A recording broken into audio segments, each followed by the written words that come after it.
नमस्कार, आपके साथ मैं हूं विपिन भट्ट। तो विराट की सेना का ऐलान हो गया है। उनकी टीम में 15 खिलाड़ी हैं जो इंग्लैंड में भारत का झंडा गाड़ेंगे। विराट की टीम में रोहित शर्मा, शिखर धवन ओपनर हैं। इसके अलावा केएल राहुल, विजय शंकर, महेंद्र सिंह धोनी, केदार जाधव, दिनेश कार्तिक, कुलदीप यादव, युजवेंद्र चहल, भुवनेश्वर कुमार, जसप्रीत बुमराह, हार्दिक पांड्या, रविंद्र जडेजा, मोहम्मद शमी को टीम में जगह मिली है। मगर विराट के धुरंधरों में कितना दम है? क्या ये टीम वर्ल्ड कप जिताने के लिए काबिल है?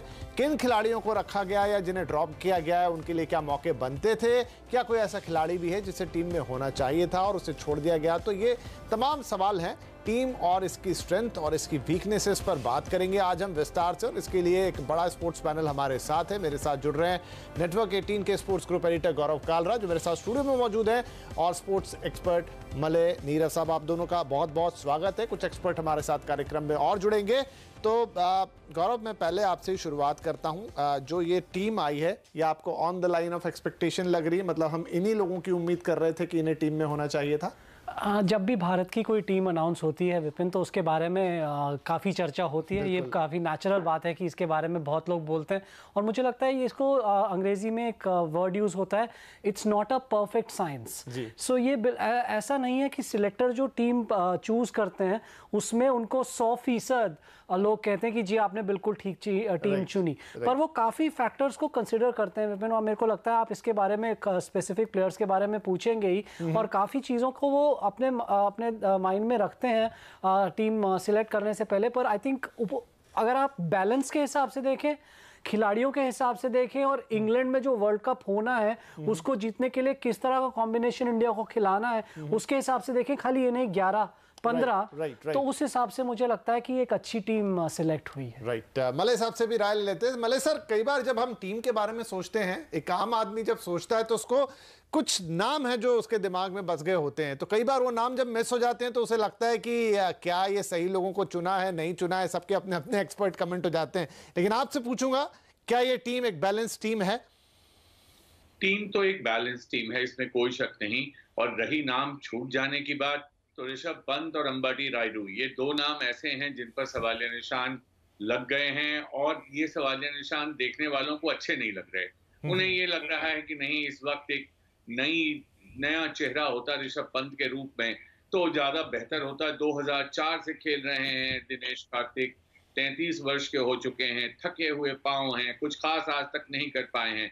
लेकिन यह भी तय है कि उन्हें सेकंड विकेट कीपर के रूप में जगह मिली है। मतलब कि अगर धोनी किसी कारणवश नहीं खेलते हैं, घायल हो जाते हैं, कोई और बात होती है, तब उन्हें खेलने का मौका मिलेगा। रही बात अंबाटी रायडू की, अंबाटी रायडू के बारे में पिछले साल अक्टूबर महीने में, यानी कुछ ही महीनों पहले, भारतीय कप्तान ने कहा था कि उनकी जगह लगभग तय हो गई है, पक्की हो गई है, और उन्होंने जो शॉर्टर फॉर्मेट ऑफ क्रिकेट है उस पर ध्यान देना शुरू किया था, मगर वो भी नहीं, उनका नाम भी नहीं आया। तो इन दो नामों को छोड़कर, लेकिन कुल मिलाकर अगर आप देखें तो जैसा कि गौरव बता रहे थे, मुझे भी लगता है कि टीम बैलेंस टीम है, मगर ये आगे की राह बहुत कठिन है डगर पनघट की। चलिए, आगे की उस राह पे भी हम बात कर लेंगे। आज मेमन साहब भी हमारे साथ जुड़ गए। आज साहब, जब बात हो रही थी तो विराट कोहली ने या टीम मैनेजमेंट ने लगातार बोला था कि मोस्ट ऑफ द टीम तो पहले से तय है। एक दो जगह हैं, जैसे धोनी के बाद अगर कोई एक और विकेट कीपर चाहिएगा तो कौन होंगे, या फिर नंबर 4 की जो पोजीशन थी वो बड़ी इंपॉर्टेंट थी, और उस पर ही पूरा मामला था कि यहाँ के लिए किसे चुना जाएगा। विजय शंकर जो एक नाम है, ऐसा लगता है वहां के लिए आए हैं,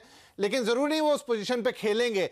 आपको लगता है कि बाकी टीम को छोड़ दूंगे, जो नंबर 4 वाला मामला ये सॉर्टेड है?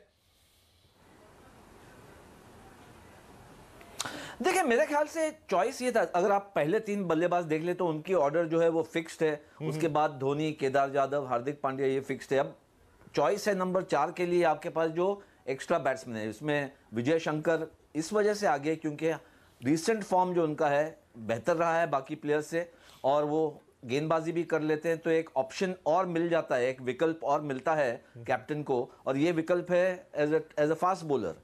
तो ये एक एडवांटेज है। लेकिन इसका मतलब नहीं कि विजय शंकर ही खेलेंगे। 4 नंबर पे केएल राहुल भी खेल सकते हैं, और अगर जरूरत पड़े, अगर अच्छा परफॉर्मेंस रहा पहले 3 बैट्समैन का और कुछ ओवर्स रह गए, बहुत जल्द अगर स्कोर बनाना है, बिग हिटिंग करनी है, तो हार्दिक पांड्या आगे आ सकते हैं, महेंद्र सिंह धोनी के केदार जाधव आ सकते हैं, क्योंकि हम सब जानते हैं कि महेंद्र सिंह धोनी अब हमारे जो पुराने जिस तरह के फिनिशर थे वो नहीं रहे हैं। तो मेरे ख्याल से ये आप फॉर कन्वीनियंस हम कह सकते हैं कि नंबर 4 पे ये है, लेकिन लिमिटेड ओवर्स क्रिकेट में काफी फ्लेक्सिबल रहता है बैटिंग ऑर्डर। राइट। गौरव, नंबर 4 पे कौन खेलेगा नहीं खेलेगा जैसा कह रहे हैं काफी फ्लेक्सिबल रहता है, लेकिन विजय शंकर को इसके लिए उठाया गया क्योंकि वो एक ऑलराउंड परफॉर्मेंस दे सकते हैं। इंग्लैंड में हमने देखा जिस तरह के कंडीशंस होते हैं, अगर हम हमारा 83 वाली चीज याद करें, हालांकि तब से अब तक काफी वक्त बीत गया, तो हमारे ऑलराउंडर्स ही हमें वो वर्ल्ड कप दिला के लाए थे। क्या इस बार भी ऑलराउंडर्स का ही बड़ा इस समय रोल रहेगा, महत्व रहेगा? थोड़ा सा बदलाव तो आया विपिन। अगर आप थोड़ा पिछले 3-4 साल का वनडे क्रिकेट इंग्लैंड में देखें, जो ये 50 ओवर के मैच होते हैं, तो उसमें बहुत बड़े रन बनते हैं। इंग्लैंड की टीम ने एक टेम्पलेट जिसको कहते हैं वो बना लिया। बिल्कुल ऐसी सपाट विकेटें होती हैं और बिल्कुल अच्छे कंडीशंस होते हैं, छोटे ग्राउंड तो बड़े लंबे छक्के लगते हैं। 400 का स्कोर काफी बार बना है इंग्लैंड में पिछले। तो ऐसा बोलना कि जैसा 83 में हुआ था वो बिल्कुल बदल गया है। मुझे लगता है कि सिलेक्टर्स ने एक चीज के बारे में सोचा है विपिन, उन्होंने हार्दिक पांड्या को गेंदबाजी करते हुए देखा है और वो कॉन्फिडेंस उनमें उनकी गेंदबाजी में नहीं आ रहा जो कुछ साल पहले, 1 साल पहले तक था। इसकी वजह यह है कि हार्दिक पांड्या बीच में इंजर हुए, 2-3 बार बाहर हुए इंजरी की वजह से। ऑस्ट्रेलिया के खिलाफ जो सीरीज थी उसमें भी बाहर बैठे, उसकी वजह से शायद उनकी गेंदबाजी में शायद वो पेनिट्रेशन अभी नहीं है। अब अगर आप आईपीएल में नजर रखें तो हार्दिक पांड्या बहुत रन खा रहे हैं, बहुत उनको रन जा रहे हैं, तो उनको एज इंश्योरेंस लगता है कि हमारे पास कुछ ऐसे बल्लेबाज होने चाहिए पहले 6 में जो थोड़ी बहुत गेंदबाजी कर सकें और इस 10 ओवर का जो बर्डन हार्दिक पांड्या पे आएगा उसको शेयर कर सकें। तो इसीलिए केदार जाधव के साथ साथ विजय शंकर, अगर वो 4 नंबर पे बैटिंग करते हैं तो भारत के लिए 7 ऑप्शन हो जाती हैं, बॉलिंग ऑप्शन। और इसका फायदा विराट कोहली को मिलेगा कप्तानी के टाइम कि अगर लगे कि हार्दिक पांड्या के पहले 4-5 ओवर में बहुत रन चले गए तो शायद हमारे पास विजय शंकर है, केदार जाधव है, इन लोगों को बॉलिंग करवाई जा सकती है। मुझे लगता है कि ये ख्याल जरूर आया होगा विजय शंकर की सिलेक्शन करते वक्त। राइट। तो ये एक छोटी छोटी बातें हैं जो कई बार हम सामने से देखें तो लगता है कि इसको क्यों नहीं लिया, उसको क्यों लिया, लेकिन जैसे हमारे एक्सपर्ट बता रहे हैं कि जब सिलेक्टर बैठते होंगे तो ऑलमोस्ट मुझे लगता है इसी लाइन पर सोचते होंगे, लेकिन शायद और ज्यादा इस पर रोशनी डाल पाएंगे अतुल वासन, क्योंकि उन्होंने तो खुद मिडिल में जाके क्रिकेट खेले हुए। वासन साहब, ये टीम आपको कैसी लग रही है? देखिए, मुझे लगता है कि अगर देखा जाए तो बैलेंस टीम है। इसमें कोई एक आधा खिलाड़ी, मुझे दुख है कि ऋषभ पंत को जगह नहीं मिल पा रही, पर मैं समझता हूं कि क्या घटा होगा मीटिंग में, क्योंकि सवाल यह था कि अंबाटी रायडू ने इतनी मेहनत करके अपनी जगह बना के, और भारतीय सिलेक्टर्स ने भी 4-6 महीने पहले तक मन बना लिया था कि अंबाटी रायडू नंबर 4 होंगे, पर इतनी फॉर्म में जो गिरावट आई है, जो कॉन्फिडेंस में कमी आई है, उसको देखते हुए मुझे लगता है कि वो इन्वेस्ट नहीं करना चाहते उनमें वर्ल्ड कप में, और 2-4 और विकल्प पैदा हो गए थे, तो उन्होंने कहा चलो कॉम्बिनेशन चेंज किया जाए। और अगर आपको एक अंबाटी रायडू नहीं ले रहे आप, तो एक हमारे पास ऐसा खिलाड़ी जिसने 200 से ज्यादा वनडे खेले हैं, दिनेश कार्तिक, उसको ले जाते हैं, और उसके चक्कर में पंत बाहर हो गए। पंत का बाहर होना मुझे लगता है कि 2 कारण हो सकते हैं। एक तो ये बात तो साफ है कि पंत जैसा खिलाड़ी इस समय दुनिया में नहीं है, वो गेम चेंजर है, इंडियन टीम जानती है, पर पंत को 11 में खिलाना धोनी के होते हुए लगभग असंभव सा नजर आ रहा था मुझे, तो इसलिए उन्हें सिर्फ बेंच गर्म करने के लिए, एक तरह बैकअप के लिए ले जाना वेस्ट है। दिनेश कार्तिक 2 पर्पस सॉल्व करता है। नंबर 4 पे आपको अगर आपको एक्सपीरियंस चाहिए तो वो बल्लेबाजी कर लेगा, और सेकंड विकेट कीपर की ऑप्शन। और दिनेश कार्तिक ऋषभ पंत से आउटफील्डिंग में बेहतर फील्डर है। ऋषभ पंत आउटफील्डिंग में स्ट्रगल कर रहे हैं, 2-4 बार कैच छोड़े हैं उन्होंने, तो मुझे लगता है कि अगर दोनों खिलाए जाएंगे तो ऋषभ पंत को फील्डिंग कहां करवाएंगे, ये बड़ी मुसीबत थी भारतीय टीम के पास। राइट। तो ये वो कारण है, सही है, ऐसा लगता है सारी बातें सुन के कि अभी ऋषभ के पास बहुत लंबा कैरियर है, आगे उनको बहुत मौके मिलने वाले हैं, तो ऐसी भी कोई बात नहीं है। अजिंक्य रहाणे एक ऐसा नाम है जो कंसिडरेशन में आता था मलय साहब, लेकिन क्या आपको लगता है, और वो इंग्लैंड की कंडीशन में अच्छा करते भी आए हैं, कर भी सकते थे, लेकिन फिर भी इस टीम का हिस्सा नहीं है, क्या कहेंगे? देखिए, काफी पहले से ही तय हो गया था कि अजिंक्य रहाणे को टीम में जगह नहीं, अजिंक्य रहाणे के नाम का नहीं रहना कोई बहुत बड़ी आश्चर्य की बात नहीं है। हाँ, ये जरूर है कि केएल राहुल ने इंग्लैंड के उस अपने बहुत ही बुरे यादों वाले दौरे के बाद जिस तरह से वापसी की है, जिस तरह से बढ़िया खेल रहे हैं, उनको जगह मिली है, और उनको ये सोचकर भी जगह दी गई है कि चौथे स्थान पर अगर ये नहीं मिल पाए, कोई सही खिलाड़ी नहीं मिल पाया। देखिए, हम विजय शंकर कह रहे हैं, लेकिन विजय शंकर को चौथे नंबर पे कितना आजमाया गया है। तो आज तक अगर चौथे नंबर की पहेली जो है आज तक सुलझी नहीं है, और अभी तक सुलझी नहीं है। और अभी भी यही हो रहा है कि चौथे पे कौन खेलेगा, ए या बी या सी, राहुल खेलेंगे या इस वक्त वहां विजय शंकर खेलेंगे या कार्तिक को उतारा जाएगा। तो इससे मुझे लगता है कि अजिंक्य रहाणे का तो कोई चांस बनता नहीं था।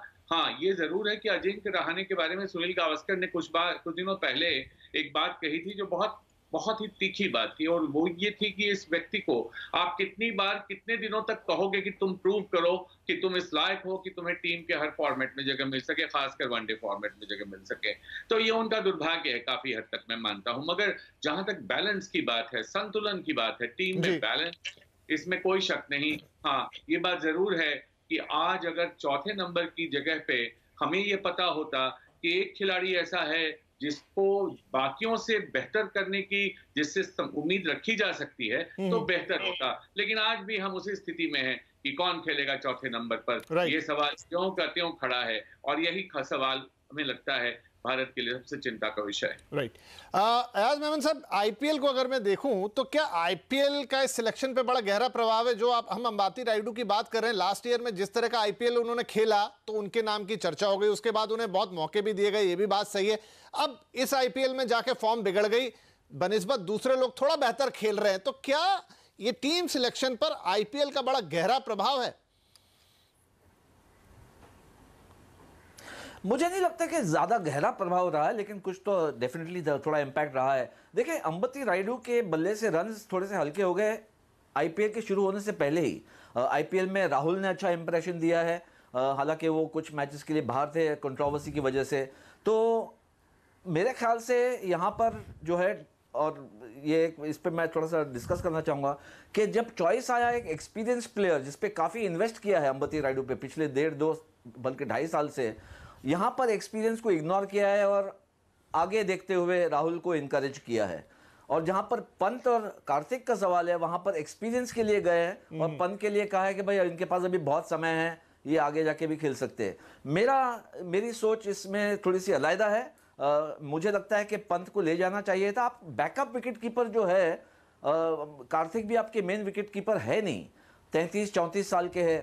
तो अगर स्क्वाड में अगर पंत रहते हैं, उनके लिए बहुत कुछ सीखने के लिए था इस वर्ल्ड कप में। और किसी और टीम के लिए भी अगर आप देख लें, आपको exact match to match wicket keeper जैसा ही मिलना चाहिए, कहीं भी नहीं। ऑस्ट्रेलिया जो आज टीम चूज की है, उन्होंने सेकंड विकेट कीपर लिया ही नहीं है। पीटर हैंड्सकॉम्ब जो उनके सेकंड विकेट कीपर थे, उनको ड्रॉप कर दिया है। वहां पर आरन फिंच जो कैप्टन भी है और कभी कभी विकेट कीपिंग कर ले, वो बैकअप विकेट कीपर बन के आए हैं। तो बैकअप विकेट कीपर का मतलब यही है कि आप, ये बैकअप है मेन विकेट कीपर को। और मुझे लगता है कि अगर आप ऋषभ पंत को, उनके ऊपर इतना भरोसा कर सकते हैं कि टेस्ट मैचेस में जो सबसे ऊंचे दर्जे का कंपटीशन होता है क्रिकेट के अंदर, उसमें अगर उनको आप फर्स्ट चॉइस विकेट कीपर बनाते हैं, तो फिर वनडेज में क्या ऐसा हो जाता है कि आप उन्हें ये कहते हैं कि भाई उनकी विकेट कीपिंग में शायद हमें लगता है कि कुछ कहीं ना कहीं कुछ गड़बड़ हो सकती है। मुझे नहीं समझ में आया। राइट, ये एक सवाल है कि एक तरफ थोड़ा अलग स्टैंडर्ड लगाया गया, दूसरी तरफ दूसरा थोड़ा अलग स्टैंडर्ड, लेकिन शायद जब सिलेक्टर बैठे होंगे, कप्तान बैठे होंगे, तो उन्होंने मोल भाव सारा किया होगा। अब मैं थोड़े डिपार्टमेंट्स की बात कर लेता हूं। वासन साहब, बैटिंग की अगर हम बात करें तो विराट कोहली वहां पर हैं, रोहित शर्मा वहां पर हैं, शिखर हैं, ये तीन तो बहुत पक्के हैं। उसके बाद लोकेश राहुल खेलेंगे, महेंद्र सिंह धोनी आ जाते हैं, और फिर दिनेश कार्तिक या जो भी आगे आएंगे। बैटिंग में आपको जो ऊपर के 3-4 नंबर है, 5 नंबर तक, कैसा लग रहा है? क्या हम वर्ल्ड कप के लिए एकदम सॉलिड बैटिंग लाइनअप लेके जा रहे हैं? देखिए, अब हाँ, यही खिलाड़ी हैं। शिखर धवन पे थोड़ा कुछ उनकी फॉर्म पे सवाल था, पर जो टच नजर आ रहा है, और यही कहते हैं कि इतनी इन्वेस्टमेंट की है तो आपको वर्ल्ड कप तक उसको भुनाना है। सभी टीमें world cup to world cup planning करती हैं, और एकदम वर्ल्ड कप से पहले आप घबरा के पूरे अपनी प्लानिंग खराब कर दें। एक खिलाड़ी की फॉर्म देख के आपने एक खिलाड़ी को तो ड्रॉप कर ही दिया। जस्ट वर्ल्ड कप से पहले आपने इतनी इन्वेस्टमेंट की उसमें, अंबाती रायडू में। और आप देखिए, 1, 2, 3 की तो चिंता ही नहीं है आपका। अगर पिछले 3 साल का रिकॉर्ड उठा के देख लें, 1, 2, 3 हमारे सबसे ज्यादा दुनिया में कंसिस्टेंट रहे वनडे इंटरनेशनल्स में। औसत ही मेरे को लगता है कि 44 की है अगर एवरेज की कंपेयर करा जाए। 5, 6, 7 भी कोई दिक्कत नहीं है, आपकी सेट बैटिंग है एकदम। नंबर 4 पे आपने कम से कम 10 खिलाड़ी पिछले कुछ सीजन में ट्राई करे हैं और घुमा फिरा के अभी तक वो सेट नहीं हुआ। मुझे लगता है कि अजिंक्य रहाणे के साथ बहुत बुरा करा है सिलेक्टर्स ने, और ये जो अटूट प्रेम है रोहित शर्मा का, ये 2-3 कैरियर बर्बाद करके जाएगा। अजिंक्य रहाणे जिसमें से एक है, उसमें से मैं नाम लूंगा आपका हनुमा विहारी भी, उनकी तलवार चलेगी, क्योंकि रोहित शर्मा को जो ऊपर नीचे फिट करते हैं, कई बार कभी टेस्ट मैचेस में ले जाते हैं, कभी उनको छुट्टी दे देते हैं, उसके चक्कर में सेट नहीं हो पा रहे खिलाड़ी। और तीसरा खिलाड़ी का नाम है करुण नायर। तो ये मुझे लगता है कि सोचना होगा कि क्या हम इन खिलाड़ियों को एकदम दरकिनार कर दिया आपने, इन पे इन्वेस्टमेंट की जाती तो ये नंबर 4 का विकल्प था, क्योंकि जो क्वालिटी बल्लेबाज है वो क्वालिटी बल्लेबाज रहता है। तो अगर आप ये देखें तो नंबर 4 पे अब आपने घूम फिर के विजय शंकर, मुझे लगता नहीं नंबर 4 तैयार है। आपने पता नहीं क्या देख लिया उनमें 2-4 महीने में, 1-2 पारियां अच्छी खेली, पर आप एकदम से वर्ल्ड कप में नंबर 4 पे विजय शंकर, नंबर 4 तेंदुलकर का हुआ करता था किसी जमाने में टेस्ट क्रिकेट में। नंबर 4 का खिलाड़ी बड़े ओहदे का चाहिए कि जो अगर जल्दी विकेट गिर जाए तो पूरी पारी संभाल ले। क्या मैं विजय शंकर को वहां देख सकता हूं? नहीं। अगर मैं कहता हूं वो गेंदबाजी करते हैं तो T20 में 4 ओवर भी नहीं करवा रहे उनसे।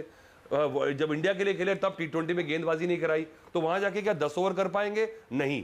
तो फिर वो सिर्फ हार्दिक पांड्या का बैकअप जा रहे हैं जी। और ये है सवाल। तो नंबर 4 पे अब दिनेश कार्तिक है, तो है सबसे ज्यादा खेला हुआ खिलाड़ी उस पोजीशन के लिए, समझदारी से, एक्सपीरियंस के हिसाब से, लिहाज से देखा जाए तो है। तो अब उसी हिसाब से चले आप। राइट। और अब दिनेश कार्तिक खेलेंगे कि नहीं, डिपेंड करेगा कि महेंद्र सिंह धोनी के साथ क्या उनको रखा जाएगा। तो थोड़ा के लिए विराट की सेना तैयार हो गई है। आज भारतीय टीम का ऐलान कर दिया गया है। कुछ नाम लगता है कि उसमें नहीं है जिनकी उम्मीद थी, लेकिन हम लगातार ये बात कर रहे हैं कि सिलेक्टर ने जब बैठ के चुना होगा कप्तान के साथ, तो शायद अपने हिसाब से सही टीम, सबसे बेस्ट टीम निकालने की कोशिश की होगी। लेकिन फिर भी हम बात कर रहे हैं कि टीम कैसा परफॉर्म करेगी। हमारे सभी पैनलिस्ट हमारे साथ हैं। गौरव, सबसे इंपॉर्टेंट, मैं बॉलिंग से भी पहले फील्डिंग को लेकर आता हूं। जो पूरी इंडियन यूनिट है, फील्डिंग के लिहाज से आपको कैसी लगती है? क्योंकि फील्डिंग इस समय वर्ल्ड क्रिकेट में वो चीज है जो आपको मैच जिता सकती है, हरा सकती है।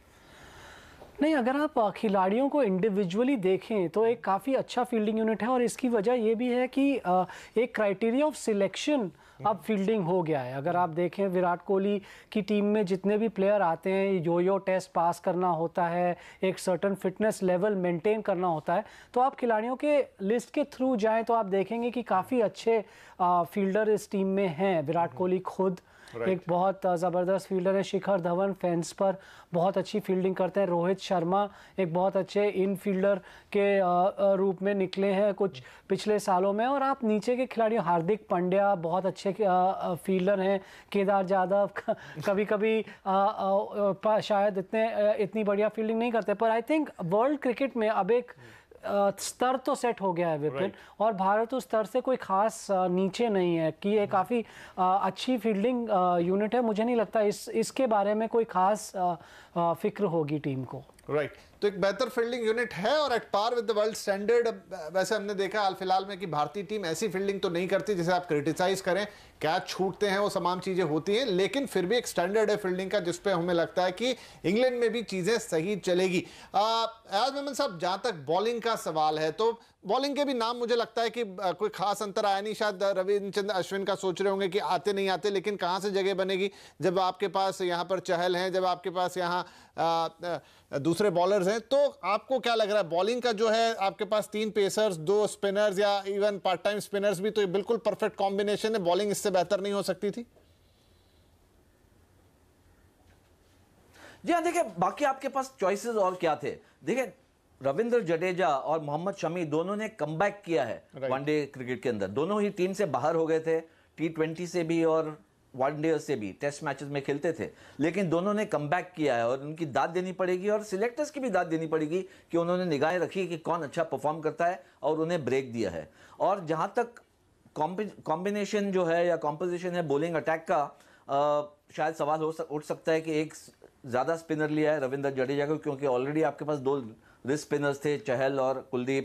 पार्ट टाइम स्पिनर थे केदार जाधव। लेकिन मुझे लगता है कि क्योंकि थोड़ा सा जो टेल है इंडिया की थोड़ी सी लंबी थी और वहां पर इतना बैटिंग का कुछ दम नहीं नजर आ रहा था, क्योंकि ना चहल बैटिंग करते हैं, ना कुलदीप, ना बुमराह और ना ही शमी।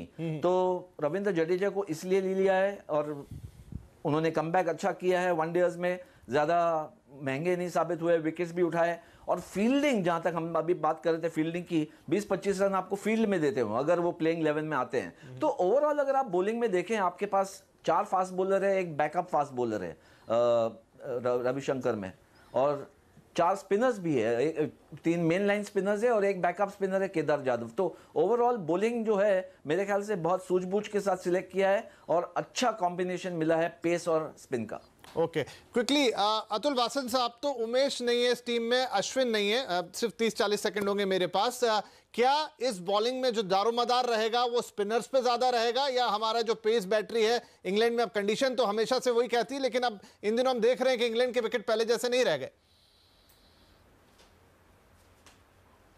देखिए, आप बिल्कुल सही कह रहे हैं। अब वो वाली बात नहीं है, ठंड नहीं रहती, गर्मी नहीं रहती और बड़े स्टैंडर्डाइजेशन हो गई है पिचेस की। तो यहाँ पे हमारे स्पिनर्स का जो बैलेंस है बड़ा ज़बरदस्त है। लेग स्पिनर की धूम है, तो हमारे पास 2-2 हैं आपके पास यहाँ पे, और आपके पास जडेजा जैसा खिलाड़ी। तो अगर ज़्यादा सूखी कंडीशंस हो गई और हार्दिक पांड्या नहीं भी चल रहे, तो आप एक स्पिनिंग ऑलराउंडर भी खिला सकते हैं, ऐसी बड़ी बात नहीं। क्योंकि बल्लेबाजी में जडेजा बेहतर बल्लेबाज हैं, मुझे लगता है हार्दिक पांड्या से ज़्यादा रिलायबल। तो आपके पास बहुत बढ़िया एक बैलेंस है। सिर्फ 3 मीडियम पेसर जा रहे हैं, ऐसा बहुत कम हुआ है इंग्लैंड के दौरों पे, पर ऐसा हो रहा है। विजय शंकर को जरा गेंदबाजी कराएं, अगर आपने उनको टीम में जस्टिफाई करना है, रखना तो। राइट, चलिए, तो ये यूनिट तैयार है, विराट की सेना तैयार है, और हमेशा सवाल उठते रहेंगे कि इसको क्यों नहीं लिया, उसको क्यों नहीं लिया, लेकिन हमने जैसा कहा कि कोशिश तो यही है कि बैलेंस टीम लेके जाएं। अब ये टीम 30 मई से जो वर्ल्ड कप शुरू हो रहा है इंग्लैंड में, कैसा परफॉर्म करती है, उम्मीद करेंगे कि अच्छा करे। बाकी जो नतीजे आएंगे वो उनके उस दिन के ग्राउंड परफॉर्मेंस पर डिपेंड करेंगे। फिलहाल आप सभी का बहुत शुक्रिया इस चर्चा में शामिल होने के लिए। नमस्कार।